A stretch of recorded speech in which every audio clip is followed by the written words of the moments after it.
পৃথিবীর ইতিহাস শুধু যুদ্ধ আর সভ্যতার গল্প নয়, এটি হারিয়ে যাওয়া ধনভাণ্ডারের এক অদ্ভুত নকশা। কোথাও মাটির গভীরে, কোথাও সমুদ্রের অতলে, আবার কোথাও নির্জন দ্বীপে।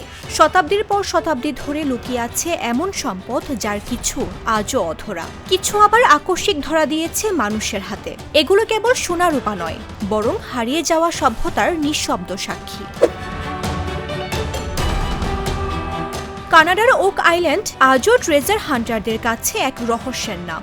1795 সালে আবিষ্কৃত গভীর খনন কাঠামো, সুড়ঙ্গ ও অদ্ভুত স্তরবিন্যাস বহু সন্ধানের পরও কোনো চূড়ান্ত ধন প্রকাশ করেনি। ধারণা করা হয় এখানে লুকিয়ে আছে জলদস্যু বা নাইট টেম্পলারদের গোপন সম্পদ। কোস্টারিকার কোকোস আইল্যান্ডকে বলা হয় লস্ট ট্রেজারের দ্বীপ। কিংবদন্তি অনুসারী স্প্যানিশ জাহাজ থেকে লুট করা বিপুল সোনা এখানে লুকানো। ছোট কিছু নিদর্শন মিললেও মূলধন আজও অদৃশ্য।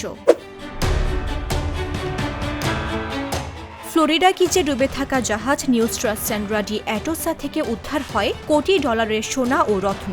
এটি আধুনিক যুগের সবচেয়ে বড় সামুদ্রিক আবিষ্কারগুলোর একটি। ইংল্যান্ডের স্টাফোর্ডশায়ার হোর্ট বা যুক্তরাষ্ট্রের স্যাডল রিচ হোর্ট প্রমাণ করে কখনো কখনো ইতিহাস নিজেই মাটির নিচ থেকে উঠে আসে, হঠাৎ আলোয় ঝলমল করে। আটলান্টিক মহাসাগরের গভীরে এখনও ডুবে আছে শত শত জাহাজ ও অজানা ধনভাণ্ডার। আধুনিক প্রযুক্তি হয়তো কিছু উদ্ধার করেছে, কিন্তু বহু রহস্য এখনও অপেক্ষায় মানব অনুসন্ধানের পরবর্তী অধ্যায়ের জন্য। নিউজ ডেস্ক, জাগো নিউজ। Mr. Noodle